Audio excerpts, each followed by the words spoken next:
সবাইকে আমন্ত্রণ জানাচ্ছি এবি নিউজ প্রাইম সংবাদে। আপনাদের সঙ্গে আছি আমি তাবাসসুমানিকা। শুরুতেই জানিয়ে দিব সংবাদ শিরোনাম। পদত্যাগ করলেন তথ্য উপদেষ্টা নাহিদ ইসলাম, থাকতে চান রাজপথে। অভিযানে কোনো বাহিনীর সদস্য গাফলতি করলেই ব্যবস্থা, বলেন স্বরাষ্ট্র উপদেষ্টা। ভাষণ দিলেন সেনাপ্রধান, সতর্ক করলেন দেশবাসীকে। মারা গেছেন বিএনপি নেতা নোমান, প্রথম জানাজা অনুষ্ঠিত। ছন্দে ফিরেছে তৈরি পোশাকের রপ্তানি, বাড়ছে বৈদেশিক মুদ্রায়। হাসিনার নেতৃত্বে চলে পিলখানা হত্যাযজ্ঞ, বলেন মির্জা ফখরুল।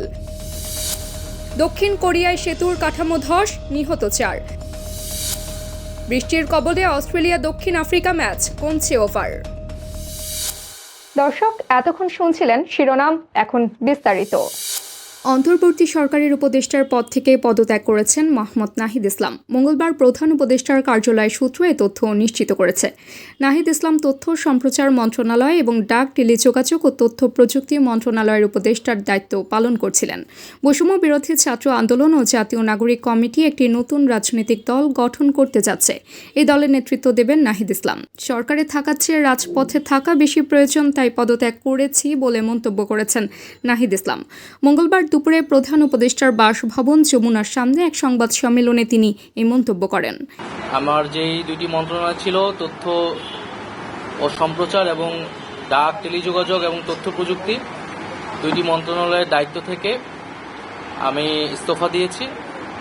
এছাড়াও এই জুলাই ফাউন্ডেশন, জুলাই শহীদ স্মৃতি ফাউন্ডেশন সহ সরকারের যেই সকল কমিটিতে আমি ছিলাম, এই সকল কমিটি থেকে আমি একই সাথে ইস্তফা আমার হচ্ছে। দেশের বর্তমান যে পরিস্থিতি, সেই পরিস্থিতিতে একটি রাজনৈতিক শক্তির উত্থানের জন্য আমার রাজপথে থাকা প্রয়োজন, ছাত্র জনতার কাতারে থাকা প্রয়োজন, এবং আমরা যে গণতান্ত্রিক পরিবর্তনের আকাঙ্ক্ষা করি, সেই আকাঙ্ক্ষার জন্য আমার যে গণ অভ্যুত্থানে যে ছাত্র জনতা অংশগ্রহণ করেছে, সেই শক্তিকে সংহত করতে আমি মনে করেছি যে আমার সরকারের থেকে, আমার সরকারের বাইরে রাজপথে আমার ভূমিকা বেশি হবে। নাহিদ ইসলামের জন্ম 1998 সালে ঢাকায়। তার ডাকনাম ফাহিম। তিনি ঢাকা বিশ্ববিদ্যালয়ের সমাজ বিজ্ঞান বিভাগ থেকে ইতিমধ্যে মাস্টার্স সম্পন্ন করেছেন। ব্যক্তিগত জীবনে তিনি বিবাহিত। দেশবাসীকে সতর্ক করে সেনাবাহিনী প্রধান জেনারেল ওয়াকারুজ্জামান বলেছেন, যদি জনগণ ভেদাভেদ ভুলে একত্রিত হয়ে কাজ না করে এবং নিজেদের মধ্যে কাদা ছোড়াছুড়ি ও মারামারি কাটাকাটি করে, তাহলে এই দেশ এবং জাতির স্বাধীনতা ও সার্বভৌমত্ব বিপন্ন হবে। 2009 সালে পিলখানায় সংঘটিত নির্মম হত্যাকাণ্ডে শাহাদাত বরণকারী শহীদ অফিসারদের স্মরণে মঙ্গলবার দুপুরে আয়োজিত এক বিশেষ অনুষ্ঠানে তিনি এসব কথা বলেন। পরিস্থিতি খারাপের পিছনে কিছু কারণ আছে, সেই উদ্দেশ্যে আমি কাজ করে যাচ্ছি, আমরা কাজ করে যাচ্ছি। আমাদের সেনাবাহিনীর প্রতি আক্রমণ করেন না, আমি আপনাদের সতর্ক করে দিচ্ছি। নিজেদের মধ্যে মারামারি কাটাকাটি না করে আমরা ইউনাইট আওয়ারসেলস, দেশ জাতি যেন একসাথে থাকতে পারি, সেদিকে আমাদের কাজ করতে হবে। আমাদের মধ্যে মতের বিরোধ থাকতে পারে, চিন্তা চেতনার বিরোধ থাকতে পারে, কিন্তু দিন শেষে যেন আমরা সবাই দেশ এবং জাতির দিকে খেয়াল করে আমরা যেন এক থাকতে পারি। অভিযান পরিচালনায় কোনো বাহিনীর সদস্যের গাফিলতি প্রমাণিত হলে কাউকে ছাড় দেওয়া হবে না বলে মন্তব্য করেছেন স্বরাষ্ট্র উপদেষ্টা লেফটেন্যান্ট জেনারেল মোহাম্মদ জাহাঙ্গীর আলম চৌধুরী। তিনি বলেন, অভিযানের পরিকল্পনা যেভাবে করা হয়েছে, যদি গাফিলতি ঘটে তবে তাদের আইনের আওতায় আনা হবে। মঙ্গলবার জাতীয় শহীদ সেনা দিবস উপলক্ষে সকাল 9টায় রাজধানীর বনানীতে সামরিক কবরস্থানে পিলখানায় শহীদ সামরিক কর্মকর্তা ও সদস্যদের কবরে পুষ্পস্তবক অর্পণ শেষে এসব কথা বলেন তিনি।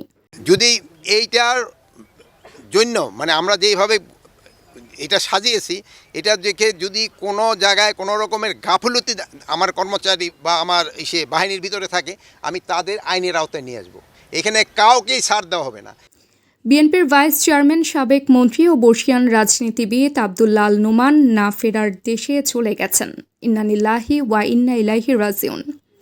মঙ্গলবার জাতীয় সংসদের দক্ষিণ প্লাজায় মরহুমের প্রথম জানাজা অনুষ্ঠিত হয়। জানাজা শেষে মরহুমের মরদেহে প্রথমে সংসদ সচিবালয়ের পক্ষ থেকে ফুলেল শ্রদ্ধা জানানো হয়। এরপর বিএনপির ভারপ্রাপ্ত চেয়ারম্যান ও বিএনপির পক্ষ থেকে শ্রদ্ধা জানানো হয়। জানাজায় উপস্থিত ছিলেন বিএনপির স্থায়ী কমিটির সদস্য ইকবাল হাসান মাহমুদ টুকু, প্রচার সম্পাদক সুলতান সালাউদ্দিন প্রমুখ।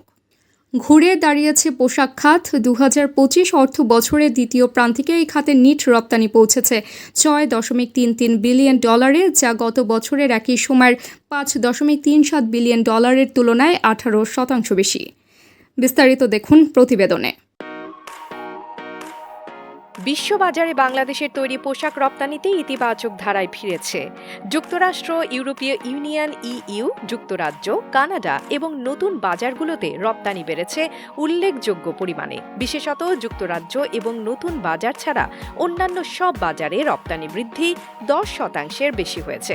2024-25 অর্থ বছরের প্রথম 6 মাস অর্থাৎ জুলাই-ডিসেম্বর সময়ে বাংলাদেশ থেকে $1,989 কোটি তৈরি পোশাক রপ্তানি হয়েছে।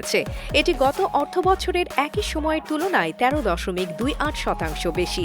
গত বছর এই সময় রপ্তানি হয়েছিল $1,756 কোটি তৈরি পোশাক।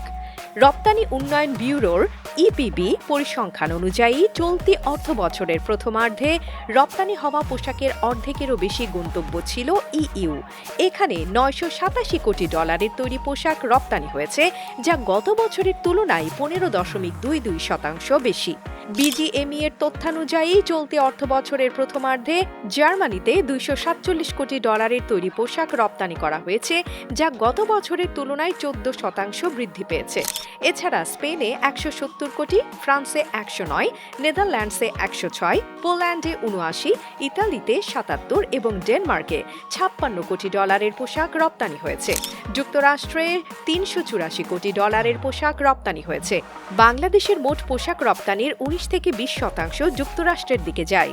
শিল্পের উদ্যোক্তারা আশা করছেন এই প্রবণতা অব্যাহত থাকলে আগামী দিনে রপ্তানি আরও বৃদ্ধি পাবে এবং দেশের অর্থনীতিতে নতুন দিগন্ত উন্মোচিত হবে। AB news desk report. 2009 সালের এই দিনে ঘটেছিল পিলখানায় হত্যাকাণ্ড। দুদিন ধরে চলা হত্যাযজ্ঞকে দুর্ভাগ্যজনক উল্লেখ করে বিএনপি মহাসচিব মির্জা ফখরুল ইসলাম আলমগীর বলেছেন, হাসিনার নেতৃত্বে আওয়ামী লীগ অত্যন্ত পরিকল্পিতভাবে হত্যাযজ্ঞ ঘটতে দিয়েছে এবং ঘটিয়েছে। এর ফলে পিলখানায় দুদিন ধরে হত্যাযজ্ঞ চলতে থাকে। জাতীয় শহীদ সেনা দিবস উপলক্ষে মঙ্গলবার বেলা 11টায় বনানীতে সামরিক কবরস্থানে শায়িত পিলখানায় শহীদ সামরিক কর্মকর্তা ও সদস্যদের উদ্দেশ্যে পুষ্পস্তবক অর্পণ শেষে সাংবাদিকদের করা প্রশ্নের জবাবে এ কথা বলেন তিনি। হাসিনার নেতৃত্বে আওয়ামী লীগ তারা অত্যন্ত পরিকল্পিতভাবে এই ঘটনাটির সঙ্গে যোগ সাজশ করে যথাসময়ে যথাযথ ব্যবস্থা গ্রহণ না করে তারা এই ঘটনাগুলো ঘটতে দেন। দুদিন ধরে বিডিআর পিলখানাতেই হত্যাযজ্ঞ চলে।